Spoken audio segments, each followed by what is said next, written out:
নমস্কার, আমি অমিত। এই মুহূর্তে চলে এসেছি নবীন সিমলা গ্রাম, যেখানে নতুন পি রাস্তা রূপান্তরিত হচ্ছে।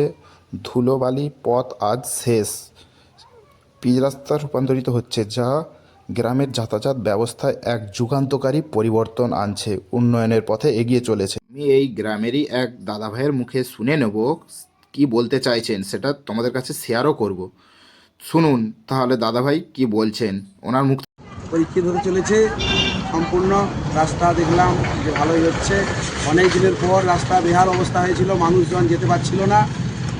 আজকে দেখলাম যে রাস্তা কমপ্লিট হতে শেষ হওয়ার মুহূর্ত। কি বললেন আপনারা তো শুনলেন, এবং গ্রামের খুবই উপকারও হয়েছেন। বর্ষাকালে যাতায়াত করাই যেত না এই রাস্তা দিয়ে, সেটা আজ সুখ দুঃখের সাথী হয়েছে। সবাইকে জানাই আন্তরিক শুভেচ্ছা, অভিনন্দন। ভালো থাকবেন, সুস্থ থাকবেন। ধন্যবাদ।